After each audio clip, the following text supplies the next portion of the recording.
Hello, hello, and welcome to another episode of Homeschool Moms Unfiltered. I'm your host, Amanda, and my amazing co-host is...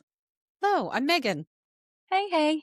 All right, so we are your source for messy, imperfect homeschool advice and community. We love homeschooling our respective kiddos, and we genuinely wouldn't have it any other way. But that does not change the fact that some days are really freaking hard, okay? And we just want to share the balanced insight into our homeschool journey and just kind of life in general. That way, when you have one of those rough days, you aren't as inclined to beat yourself up about it and think, well, everyone else seems to have their shit together. What's wrong with me? That's not happening here. Yeah, no, true story, right? Homeschooling is just like anything else. Like, there are lots of great times, and then there are days where you just need the day to end so you can go off and cry with a bag of Dove chocolates. I might be speaking from experience. So, yeah. Beyond offering you reassurance that even on your worst day, you're still doing a great job. And we know that because you're here listening to a homeschool podcast, trying to be an amazing homeschool parent and learn more and grow. So you're doing a great job. The other thing you can expect from us are secular and progressive views. Oftentimes, the loudest voices in the homeschooling community are those who refuse to acknowledge their privilege, teach their kids a narrative about the history of the earth that has been proven false so many times over, but it suits their religious beliefs, and just so much more. So if that's not your jam, it can be super hard to find people that you align with in the homeschool community. And that sucks. It's so hard. Like, finding like-minded community helps in most, if not all, maybe facets of your life. It can be challenging if you don't have a sounding board or just others around you who get it and understand where you're coming from.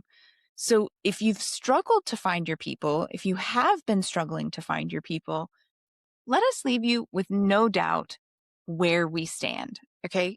We believe that love makes a family. Full stop. We believe that women should have autonomy over their own body. We don't care who is peeing in the bathroom stall next to us, nor do we care what gender they were assigned at birth. It does not matter. Safety first, everything else, whatever. We believe vaccines save lives. We believe no human being is illegal. And we will continue to utter the words, fuck ICE, any chance we get.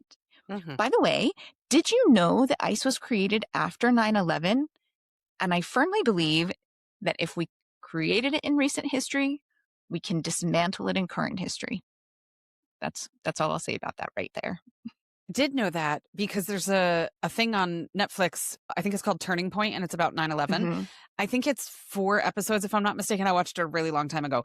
The first one is very typical 9/11 documentary style, where it's what we all know. What's really interesting is a lot of times that's where those documentaries end. The remaining episodes, 2 or 3 episodes that come after that, are about all of the unprecedented legal stuff that came up after 9/11 that was, tapping phone calls and Guantanamo and all that stuff is in there, where they're like, oh, well, there's no legal precedent for this, so we're just going to do whatever the hell we want and go for it. And so there's a lot of stuff in there that I was just like, holy macaroni. So if you haven't watched it, must watch, especially like if you have teens or even like really mature tweens, it would be a really awesome homeschool day. If it's a snowy day or a rainy day, get a blankie and watch that, and you're going to have some really deep discussions. But anyway, if everything Amanda said sounds like it's your jam, welcome, relax, settle in. We promise we will not lull you into a false sense of security and then catch you off guard with some sort of racist dog whistle.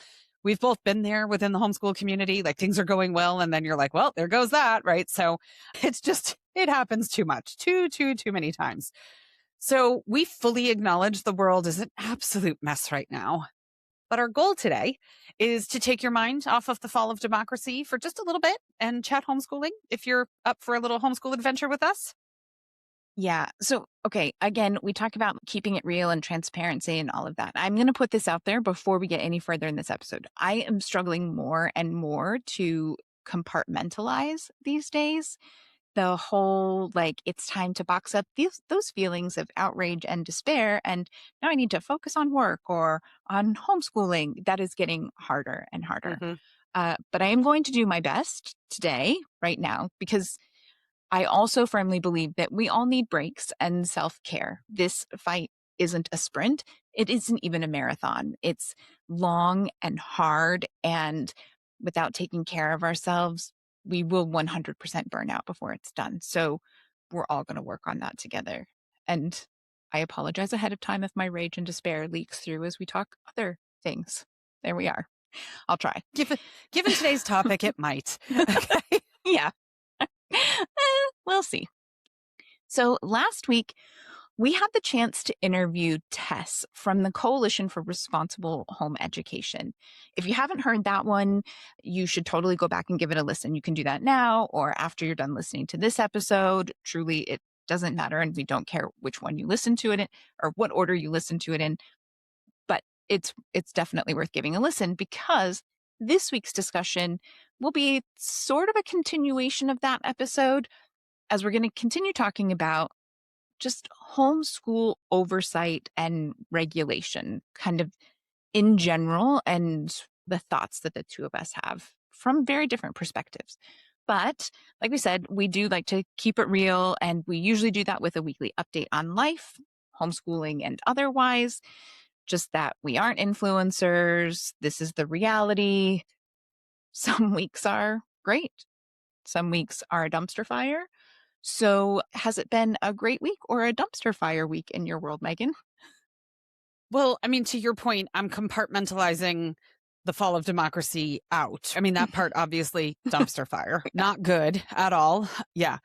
So aside from that, because that's just bad, and we all know that's happening. Aside from that, I talked a few weeks ago about hitting the reset button for myself this year after a really rough year last year of moving and all that kind of stuff. And so I'm continuing on that journey, and I've been painting our apartment, which I'm super excited about. I have been experimenting with what I refer to as maximalism light. I feel like when I'm done in a couple of weeks, because I've got a whole bunch of stuff up in the air right now, I'm going to post some pictures to our Patreon and see, like, I feel like I might almost qualify as a baby maximalist by the time I'm done. Like, No, I but you can you can think so.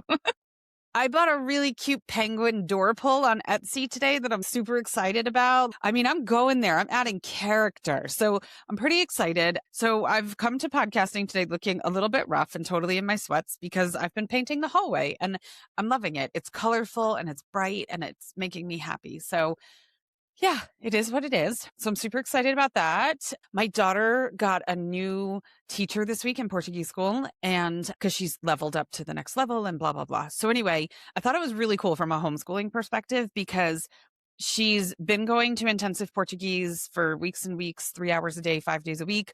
She comes home, she has homework every day, all that. And we're very loosey goosey unschoolers. We haven't been formal in a lot of our approach, but she did get a 2-year degree. And so she's used to having classes at a certain time, having assignments, and she's done that thing. This isn't completely foreign to her. So anyway, she had this first teacher and she liked her. She was making progress and she was doing her homework and going to class and enjoying class. Now she's with this new teacher and it's a totally different experience. His approach to teaching is just very, very different. It's more relaxed, more conversational. They play games on Fridays. So yesterday they played this game. It's kind of like Pictionary, but it required one person to describe something to a person who was drawing and then everybody else to guess, but all in Portuguese. So they've been doing a lot of prepositions and stuff like that. So it was a lot of like, put this next to this and behind that. And, oh, okay, like a circle here and put this on top of that. And it's a shoe or it's a table or it's a book or whatever. And so she came home last night and she was just buzzing about school. She was so excited.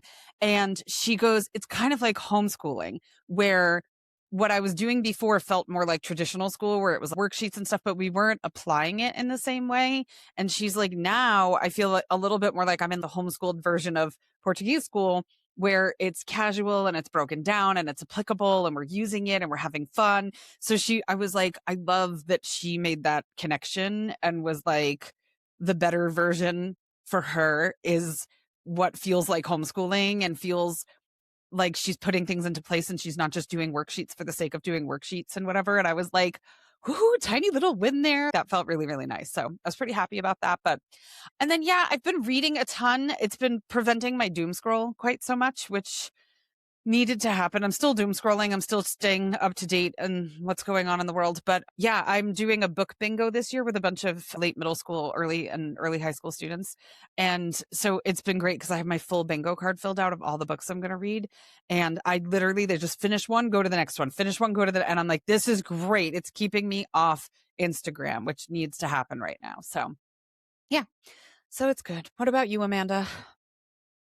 Yeah, the same, right? Like anything related to life in the real world is a dumpster fire. We've been having some really difficult conversations in our home here recently. Those like, how do we make sure that we all have passport ID cards to be carrying on us, especially those family members who are not white? And like making sure that we just have some plans and some really challenging discussions. And that sucks. I mean, like Yeah. it sucks to be having to have those kinds of conversations. It is what it is. And especially if you are listening and you or your family are not white presenting, I would encourage you to think about doing that. They're really advocating people not carry their passports because we see a lot of these interactions where things are being taken from people or they're really aggressive and things are getting lost and you need your passport, but losing your passport ID card is not such a big deal. And it is one of the few forms of identification that they are accepting. So worth thinking about if you don't have one. And if you do have one, pull it out of the lockbox. Can I What ask were a you going to say? question? Because so I don't have a passport ID card, but my husband does, which is great since he's the non-white one between us, although he's not in the US right now. And I'm very thankful for that. But his passport and stuff was always paid for by work because he had to have it to travel. So it was an expensible thing. So he would get both. We don't have that, me and the kids. Can you get a passport ID card without having a passport, or is it an add-on? I'm just thinking financially from like it's so expensive to get a passport. Can you just get a passport card? I am not sure if you can just get a passport card without getting the actual book. Okay. I know the passport card is a more affordable add-on over the Hmm. price of a passport. Or if you have your passport and you don't have the passport ID card, you don't have to wait until renewal. You can just go online and fill out a form and get the extra passport ID card. So Okay.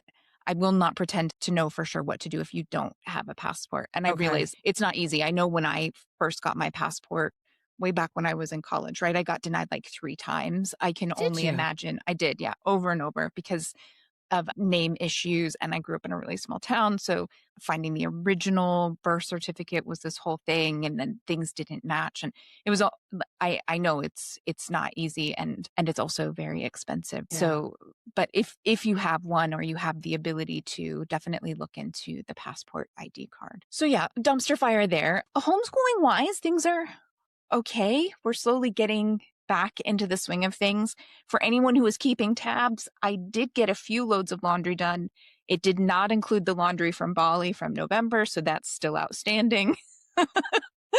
The Christmas cookies have not been made, so they are very much looking like they're going to be Valentine's Day cookies. At this point, they might be St. Patrick's Day cookies. I don't know.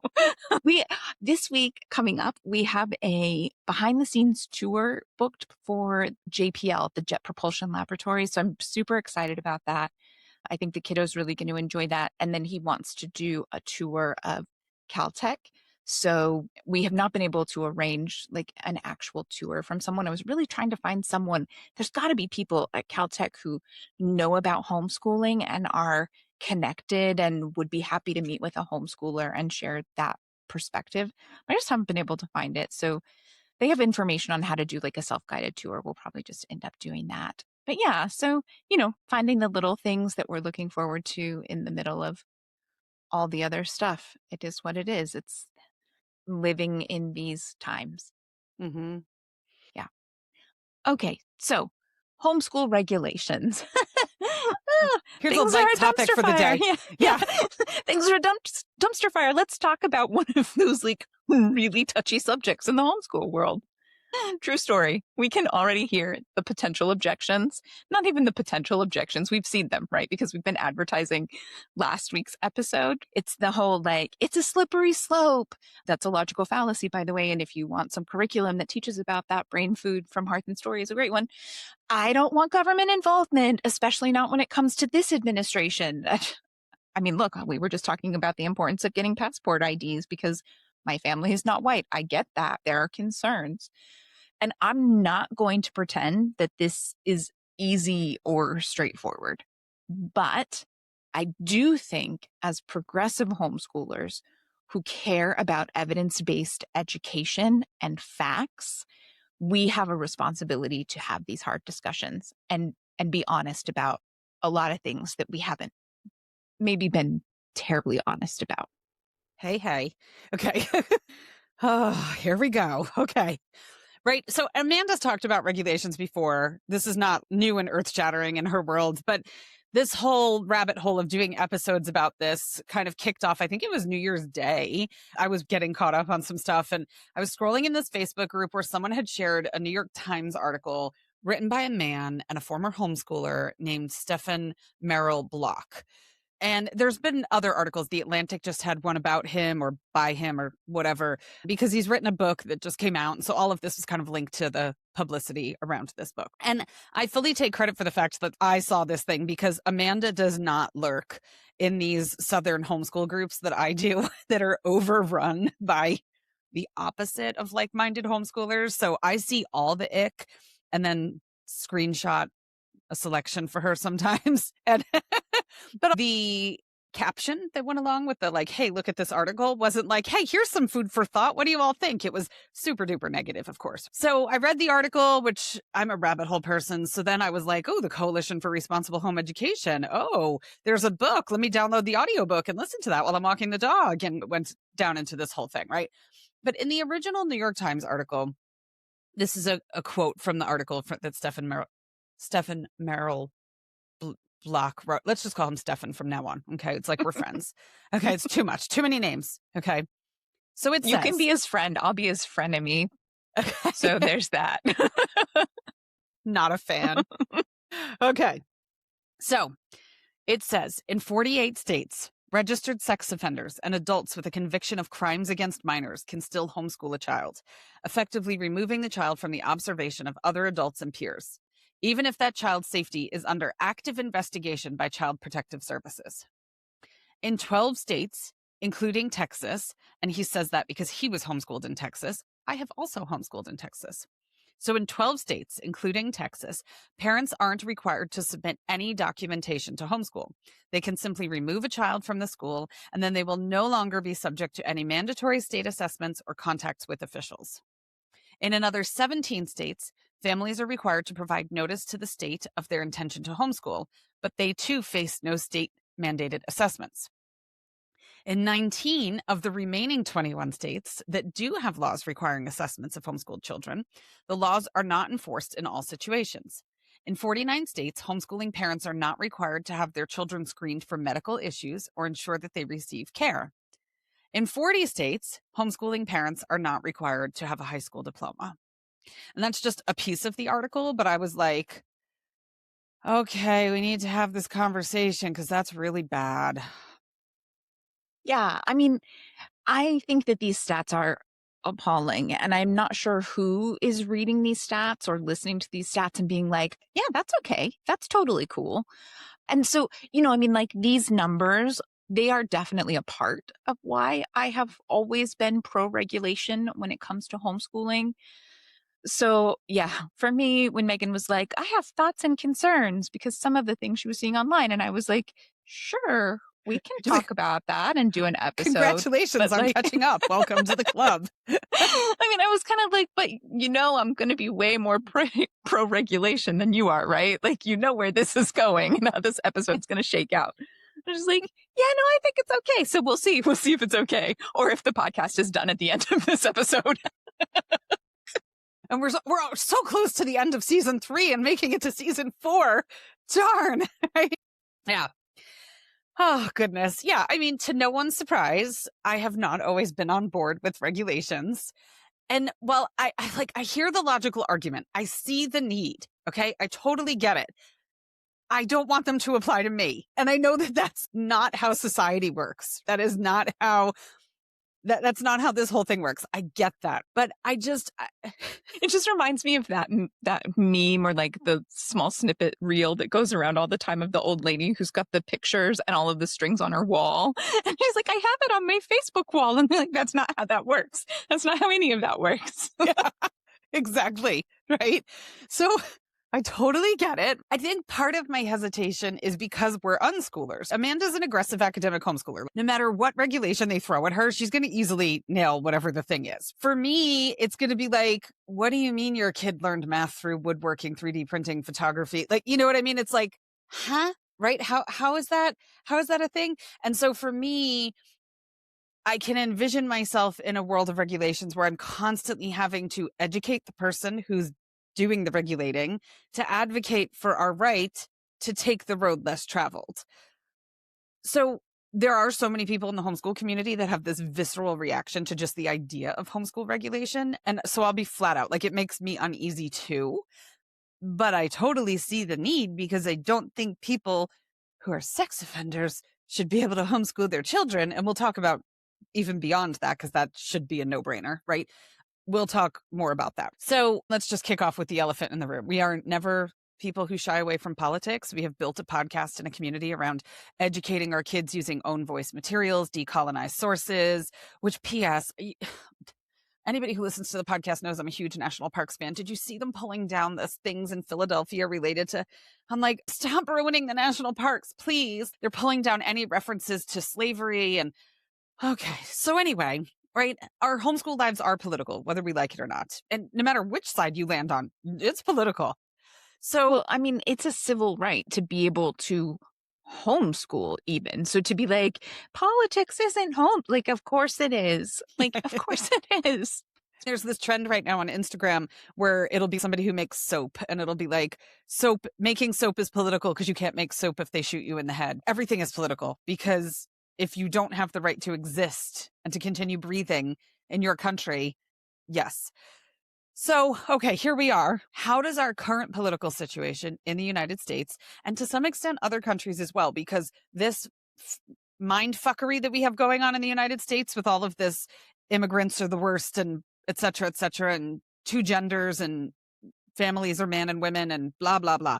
That's spreading. It's taking over England in a really disgusting, divisive way. Germany had a far right candidate last year that did way too good in their election season, right? But the US, of course, being We a lead the leader. way. Yeah, being a leader in the downfall of society. So, like, this is not good. A lot of people are homeschooling. How do homeschool regulations play into this situation? So, penny for your thoughts, Amanda? Well, I mean, for me, I think on the one hand, it probably does complicate it more because with what is happening in the world right now, we do see a lot of new families coming to homeschool, being on the very opposite end of the current or more recent perspective on homeschooling. Homeschooling initially started fairly progressive and liberal, and then it was very quickly taken over by the very conservative, we want to bubble our kids from the government and reality and all of that stuff.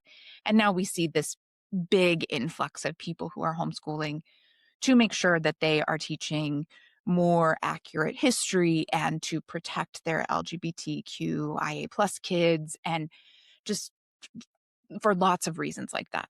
So I do think it's complicated. On the other hand, passing any sort of regulation takes so much time that from that perspective, I feel like it doesn't actually really play in. Like we have almost no regulation. And I think the basic fundamental regulations that need to be passed really like nationwide, almost at a federal level, are so basic and they will take so many years to get past that we don't really need to be worrying about these bigger, like, they're going to take away. I see it all the time in groups. They're going to take away our ability to homeschool. We can't even get them to say, hey, if you're convicted of domestic violence or child abuse, you can't homeschool. Like if we can't get that, where are we going to get you can no longer homeschool? Uh, Mhm. Yeah. Yeah. I mean, there was a line in the article that I thought was interesting as it related to politics, where my friend Stefan said, he said, I would also characterize as abuse a parent's decision to limit a child's access to learning materials or to indoctrinate a child into one mindset or ideology without the possibility of other perspectives, or to willingly limit a child's ability to function in a larger society. And so this is part of my turning point for regulations beyond sex offenders homeschooling their children. We all, I think, watch those videos on social media. And gosh, I can never remember their names, but there's a couple of guys that their whole social media thing is that they would go and stand outside Trump rallies and ask people questions. And Yeah. the answers were just so idiotic and so stupid. Like the one where the people showed up in garbage bags. Have you seen that one? I haven't And seen that one, but I've my seen a God, lot of them. they showed up wearing garbage bags and they were like, "Oh, because somebody said we're Trump's garbage." And he's like, "So you're proving them right by wearing garbage bags?" And they were like, "Oh, right." Or the one with the mugshot that says never surrender. And they're like, "But he's surrender in the photo, in that exact photo." And so it's like, okay, and there's tons of those people that you see and they're like, I'm homeschooling because I don't want my kids learning all this woke shit in school and kids dressing up as cats and pooping in litter boxes, and which has been debunked like a million times over. That's happening, right?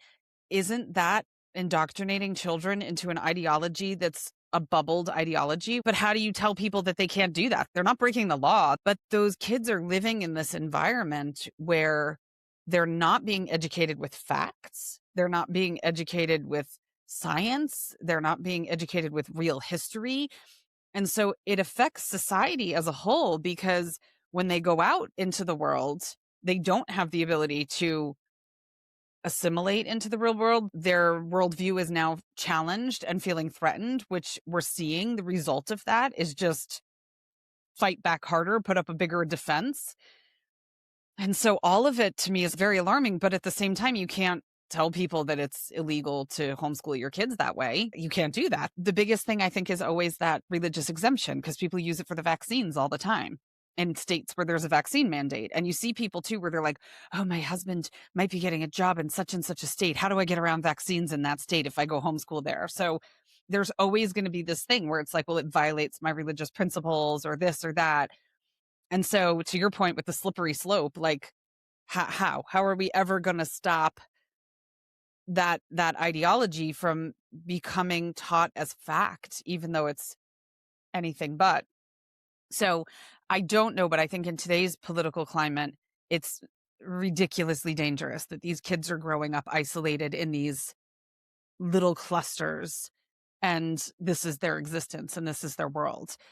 And so that's very scary to me because they're all going to be released out into the world as adults. And we see, I mean, JD Vance has come out and said very sharp things about higher education and university being liberal brainwashing. And it's like, no, no, that's just the real world. And so when they leave your cluster bubble, and they're exposed to something else and they're like, "Oh, this isn't as scary as I thought it was gonna be based upon what you told me." I mean, I had a bit of that. My parents aren't like racist, homophobic assholes, but I just went to school in a very religious environment, so it was a very sheltered worldview.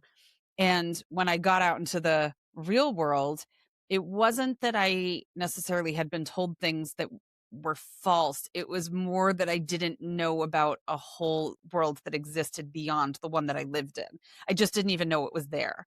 And I felt very cheated in a way. That's not the right word, but just kind of like, why didn't anybody tell me that this existed? It sounds so stupid, but at 18 years old, I just didn't know that there was a socioeconomic existence other than the one that I lived. It was like, to me, that was what you saw on television in Calcutta or what you sent for 5 cents a day to a telethon on television. I didn't know that it was in my county. I had no clue.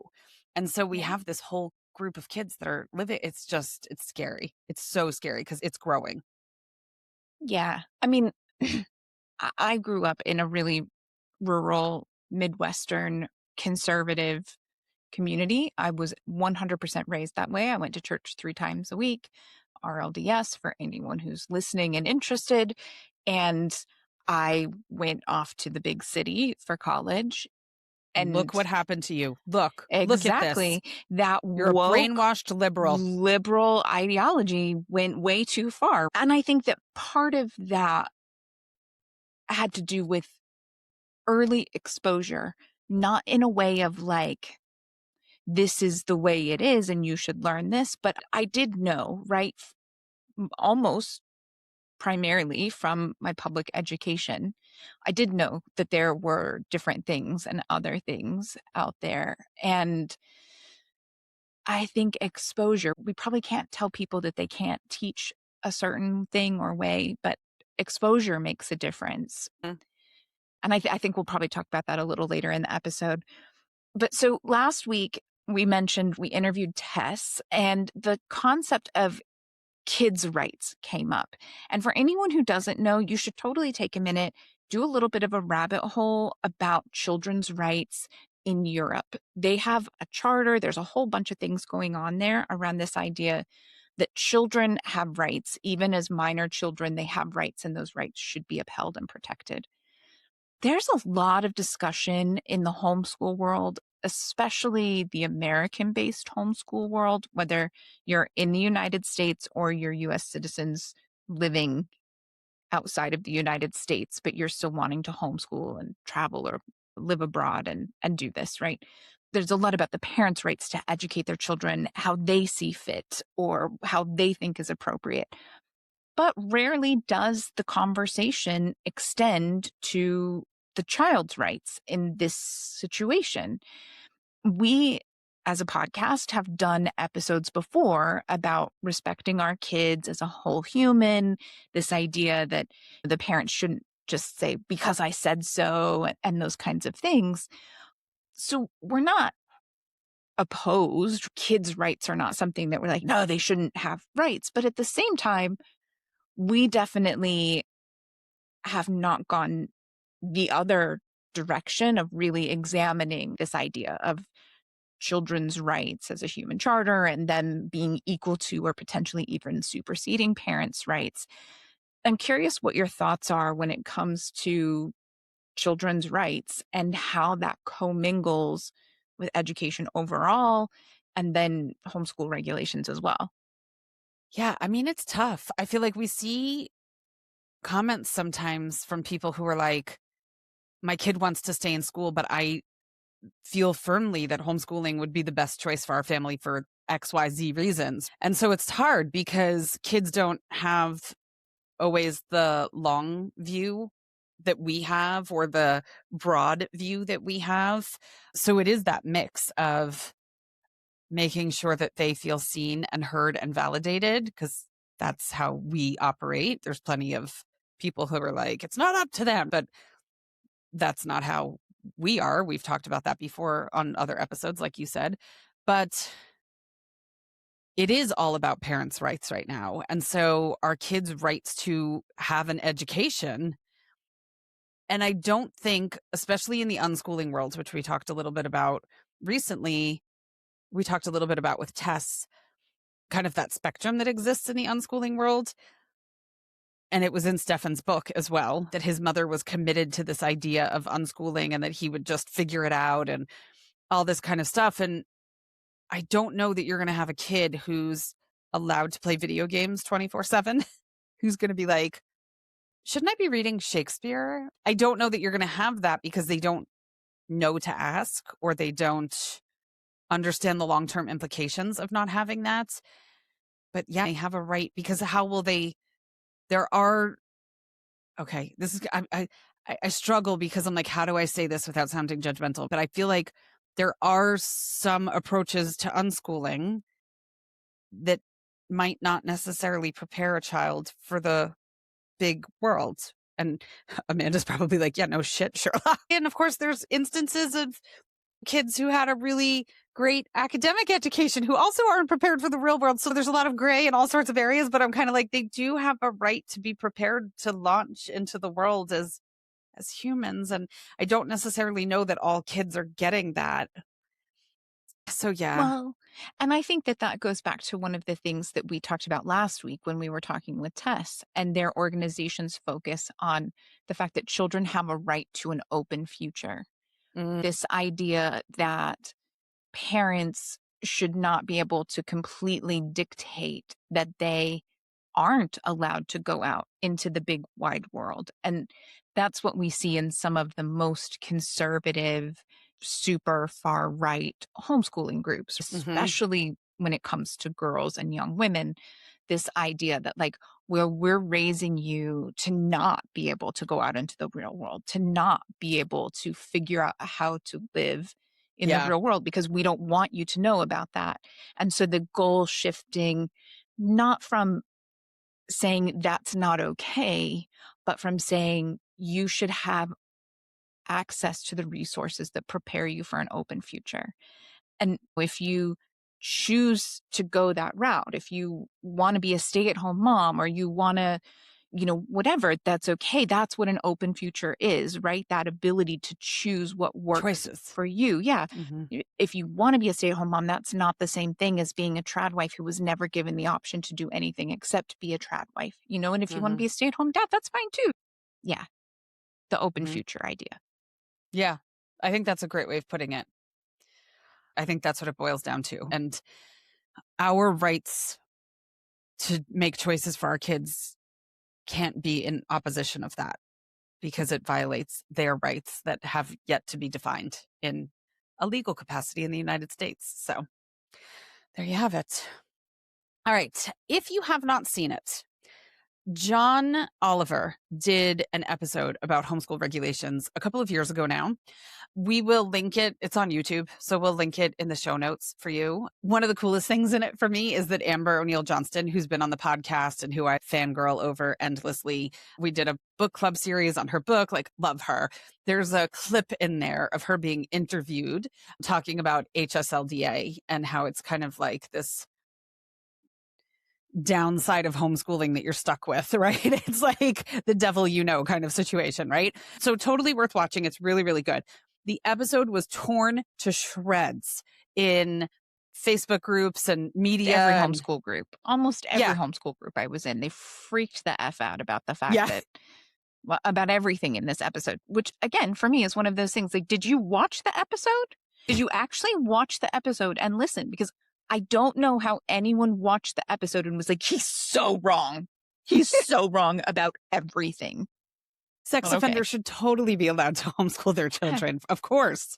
I mean, there is no proof that people who have been convicted of domestic violence perpetuate further violence. Come on. Yeah, I mean, I actually just rewatched the episode last night with my family because first off, I want to be prepared before we do this episode, but I was also curious what my family thought. So it was an interesting watch. So I will say that kind of like off the top of the episode, he starts by talking about how parents were homeschooling during the pandemic. And I know that's like like a really touchy subject for you, Megan, because you're like, that they were not homeschooling. And for me, I think I'm somewhere a little bit more middle of the road because I do know of some, a lot, in fairness, parents who really did homeschool. They really took to homeschooling for one reason or another, and they were researching secular curriculum and really getting into doing it at home while they needed to be doing it at home. And because we live in a blue state where schools were shut down for much longer and we have friends who are progressive, I have one friend in particular who lived in Texas and they chose not to go back when the schools opened because one of their kiddos was immune compromised. They waited a couple of years before they sent them back and they were 100% homeschooling. I have some other friends who have continued to homeschool because during that time they embraced it.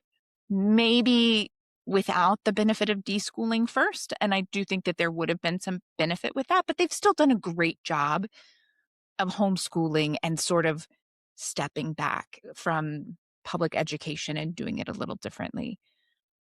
That said, I will say that there were a lot of parents who were not homeschooling, right? They were managing school at home.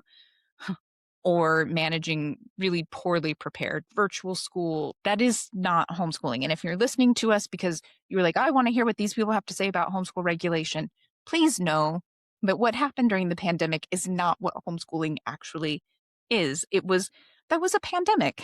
It was a worldwide emergency where everyone did their best, but it was not in any way, shape, or form the norm. Yeah.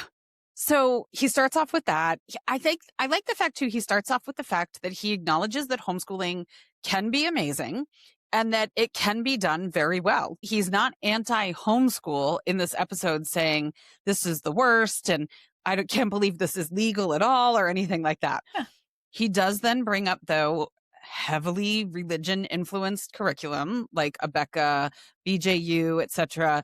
And the examples that we see out of those are not good. It's just like not stuff that you're like, I'm sorry. And I see Abeka in homeschool groups all the time, but it's not fact based. It's not real. And it's in every subject that there's this influence out there. And it's like, I need a Christian influence for this. And okay, great. But there's what happened and there's facts. And then there's your version of them influenced by your religion. And they're not the same thing. They're just not. So, okay. I love when you meet people who are like, we're Christians. We use secular curriculum and then we teach our kids our religion. And it's like, okay, we're not religion-y people, Amanda and I, but at least your kids are getting a secular education that's based on facts and that's based on reality.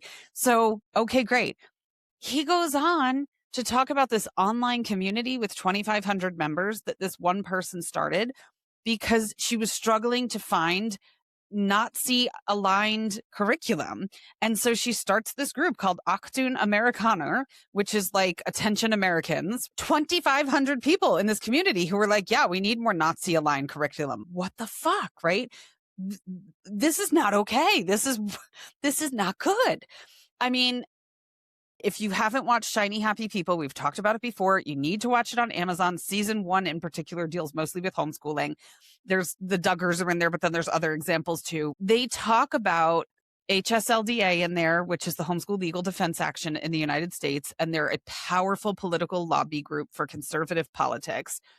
And they're very well funded.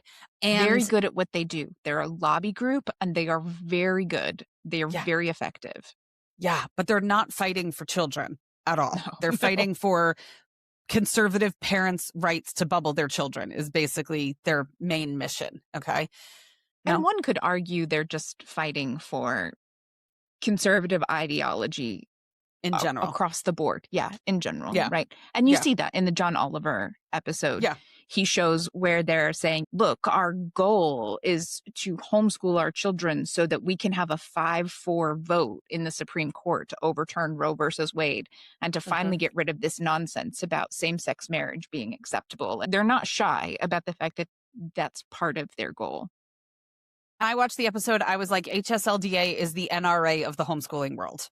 I mean, in Shiny Happy People, we had that example. They highlighted this person, I think Madison Cawthorn from North Carolina. And there's this program that was created in this conservative ideology world called Generation Joshua. And their whole point was to teach these kids civics. It's a long game to take over and get the majority in government. Like Amanda was just saying, this isn't conspiracy theorist shit. It's a civics program for kids with the mindset of bringing conservative ideology to the US government. And it's working, right? I mean, it's working. We're seeing it. That you can't look at what's happening right now and not understand that they have succeeded far more than we should have allowed it. And this, we can't regulate homeschool in any way, shape, or form, has 100% fed into and supported their efforts and their mission. Mm-hmm. Which is why I'm like, yeah, we got to fix something, but please leave me alone. I'm still stuck there. I'm stuck. We're going to get to what it might look like, but I'm stuck there. I get it. But yeah. And I will say, like, super duper important in the John Oliver episode is he acknowledges that any sort of government intervention or social services intervention or whatever division of regulation is created to oversee this would not be perfect. And that more scrutiny in particular would be challenging for those who, number one, aren't wealthy and number two, aren't white. And John Oliver fully acknowledges that in the episode.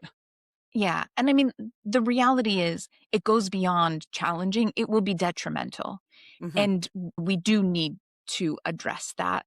And that's a much bigger societal issue that isn't just about homeschooling. I think I've mentioned on the show before that we were foster parents here in California. It changed to resource parents a little while ago. And we were that. And I'm really happy with what we did. And we supported reunification. And we have expanded our family a lot in our time working in the foster care system here in California.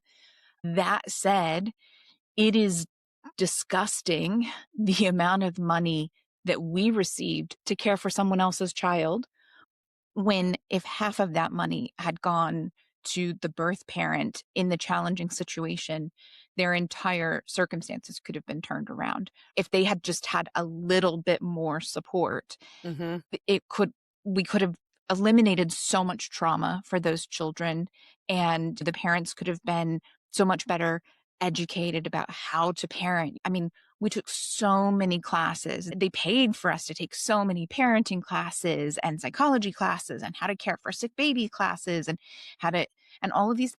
If they just did any of that for these parents instead of just taking the kids away, it would have been a very, very different situation. The outcomes could be very different. The whole thing, the system really, really needs massive improvement. And if you don't like that, that's fine. You come at me. I firmly stand on that, just like I believe that we need more regulation in homeschooling. And so, this idea, we are seeing more families who are not wealthy, are not privileged, and are not white choosing to homeschool. And we do need to be very aware of how that plays out for those families because they are already at a major disadvantage. And CPS consistently is happy to give more money to the privileged and the white and yada yada yada, and it's an issue. I personally think it's one of those things, like, you can't wait for everything to be perfect before you start trying to fix something else. I don't believe that life works that way. I think you have to work from where you're at on a whole lot of fronts and work for improvement on a whole lot of fronts. And so that's where I stand on it. But we all need to be aware of it, especially if we're going to sit around in our privilege and be like, this needs to change. Hmm. For sure. Yeah. Okay, before we say anything else, we just want to take a quick minute. This is the time of year. It's late January when we're recording this. You'll actually listen to it in early February, but everyone is out there. Anyone who's on social media that is producing anything, creating anything, they're all out there saying, oh, I've launched a Substack. I've launched a this. I've launched a that. Come support me. If you appreciate what we're doing, if you're listening on the regular, and things have changed. It's a challenging, interesting time for this kind of media because so much of it nowadays is really supported by the individual creators. There are a few people out there, the celebrities and stuff like that, that are doing shows or podcasts or creators, and they already had income to be able to support that. But a lot of your favorite creators and podcasters are doing it out of their own pocket. And so if you are interested in supporting us, we're just going to put out there, right, the general support, like everyone else is saying. We're not putting out a Substack. That is like, no, but we do have the Patreon community. You can come join us. We do lives and things like that. There are different membership levels. There's a basic just support membership level.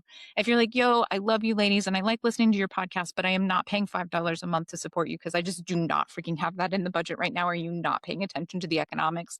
We are. If you want to just throw us a thank you, one-off kind of thing, we also have Buy Me a Coffee, which is a really easy place to just do like a quick thing. I think it has also subscription support there too, but whatever, we would just appreciate it. We're doing a lot of things and we spend a lot of time in this. And again, we're doing it because we want to. We want to help people. We want to help homeschoolers. We want to help build this community, whether we're over on Patreon doing our lives and having conversations and stuff there, or we're in some of your favorite homeschool groups and offering advice and trying to be a resource there, whether we're doing our paid coaching, just between all of those things, we're doing so much. It really is a part-time job. Some weeks and months, it's a full-time job. And so we would appreciate your support. Yes, we would. Yes, yes, yes. All right. So we've talked a lot about problems. They're there. There's a lot of them. So I'm going to go out on a limb and say that Amanda has probably put more time and energy into what homeschool regulations might look like. She's also homeschooled with more regulation than I ever have. She homeschools through the California charter system. I've homeschooled in states where there's quote unquote regulations, but they're such bullshit regulations that they might as well not even exist. And then places like Texas where they didn't even know my kids existed. So yeah, we've had very different journeys. So I'm curious if you have a vision of what a solid balance between homeschooling freedom and homeschooling regulation would look like, because that's where I'm stuck. Not to put all the pressure on you to fix all of these problems, Amanda, but if you could fix all of these problems, that would be great. That'd be great. Look, I'm not trying to fix any problems, but I will say from my perspective, I think a couple things absolutely need to happen. I think that the idea of registering every year that you live somewhere, that your kids live with you, and that you are homeschooling should be a perfectly appropriate thing. I'm I with you on that. I'll go with I that. Sure. yeah, I don't see I mean, I see these people online. I watched one of them last night in our rabbit hole, John Oliver thing, where someone was like, "I don't think the government needs a list of everyone." And I was like, I do. I live in a developed first world country, and I think that fundamentally that's one of those things. Like, people should be registered in a way that we know where they are, and if you have moved or you left or the worst has happened with one of your children, there should be a way to be able to see that and flag that. Like, what do you mean this family lost a child? Like, they have one less child that they're homeschooling. Where did that child go? A way to address that is Hmm. this annual form that maybe does have to be verified in some kind of way to make sure that a child isn't just no longer in the family. And people can be like, well, what happened there? Where did that child go? Like, Hmm. for better or worse, there are people who have created the situation where that needs to happen. And I don't think that we should have an issue with anyone wanting to make sure that we still have the number of people in our family that we started out with. I watch enough true crime on Netflix that my brain is going to all the places that those kids did end up. And I'm like, Yeah. yeah, it's not good. Right? I mean, it's that thing. Yeah, okay, it's because of a few bad apples, but I don't see why we should have an issue protecting children from a few bad apples. I just don't. For me, I think that there should be some type of regular assessment. I don't think that it needs to be as hardcore or as intense as it is in New York, but I think that something along the lines of kind of a set I'm trying to think like the best way to put it because I don't think that kids in homeschooling need to pass a test that kids in public school can't pass. I don't think that it should be about whether or not you're passing a test. I think it should serve two purposes. The first would be to show that on this test, you are making consistent progress. It's not about whether or not you've passed. It's about whether or not you did better this year or next year than you did the year before. You're And looking at one year, growth. exactly, one year to the next is not necessarily enough for concern. But if you have 2 years in a row where there hasn't been progress, there hasn't been growth, then it's like, okay, something is not right here. And we need to be looking at what's happening in this family a little bit more closely. And then the second part would again be if you had a standardized assessment that worked off of established and recognized facts, those kids who are not taught those well recognized facts would probably be taught at least some of them, even if they are taught in the way of, okay, look, the crazy liberal society says this, so you need to learn these few things to be able to pass your test. But this is what we believe. Fine, at least they were exposed to them. And at some point, they're going to be grown-ups and they can access more information around that if they want. And if they're in a family that doesn't do that, but they still have to take some sort of a standardized test of sorts, and they see those questions on the test, it's going to be a seed that gets planted. And again, maybe they can't do anything with it as long as they're in their parents' home and they're living under their roof. But at some point, they will hopefully have enough freedom to be able to access materials, whether it's just from the web in general or from a trusted pastor or from an organization like Coalition for Responsible Home Education. They're really big on the fact that they have mentors who have been through similar situations and they have resources on their website. I just think it's important for there to be something that makes sure those seeds get planted and the kids who aren't being exposed to anything else are at least giving the chance to know, like, oh, there is something else out there. And now my parents say that we shouldn't know anything about it and it's bad and that. And so, okay, but at least there was some exposure. I'm game for those things. You haven't lost me. So far, so good. I will say, realistically, I think the idea of any sort of standardized assessment for homeschoolers is decades away. I mean, we can't even get basic, you know, every kid should be registered and kids shouldn't be able to be pulled out and homeschooled while their parents or their caregivers in the middle of an active abuse investigation. Like, I would hope anyone who's listening to us knows that I 100% support those kind of laws. If Yeah. you are in the middle of an active abuse investigation, you shouldn't be able to pull your kid out and be like, now you can never see them again. I've put them behind a veil of protected parental rights and you no longer have access to the child I was abusing. Like, no. I will say there's probably people out there who have only homeschooled in one state, which is probably quite typical. Not everybody has lived the whacked out life of a corporate person that my husband has dragged us all over the country.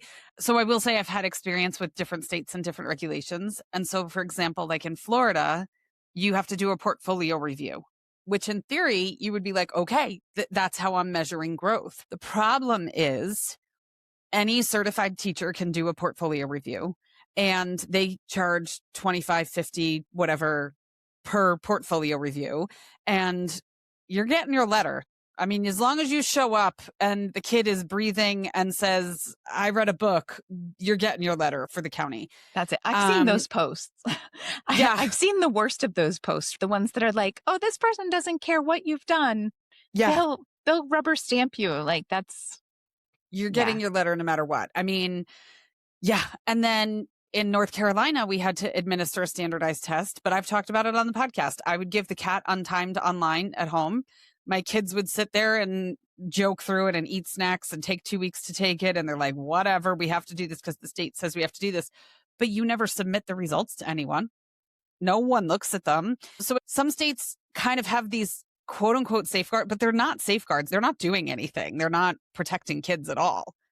yeah. And I mean, it's the thing for me, I don't even necessarily have an issue with the way that your kids did their test. If the regulation is just that, because if nothing else, it shows that the kids knew how to look up answers. They knew how to find the information they needed and they were exposed to things that they hadn't before. And so if they had an interest or at some point they wanted to go there, they get that exposure.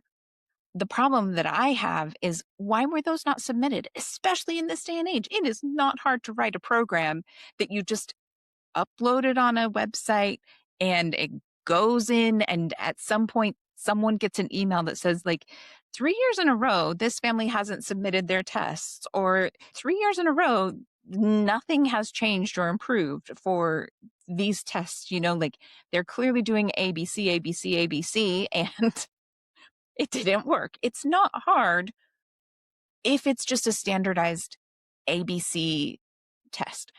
I would be hesitant to do a lot of writing kind of things because we're seeing a lot of issues with AI and a lot of kids who write things and work really hard getting flagged as AI. There's a lot of issues there. But at the same time, again, we're decades away from seeing this kind of regulation. So that might not be an issue at all by the time we get anywhere close to having any kind of quality regulation around it. Yeah. No, I agree. Yeah, I agree. I'm with you on your plan. And most other countries don't run that way. Most other countries are less individualistic than the United States are. Most other countries have an overall societal outlook as opposed to I'm going to do whatever the fuck I want to with my kids. And it doesn't matter how it affects everyone else. And it doesn't even matter how it affects my kids. It's just, it's what I want to do. And so it's a pickle.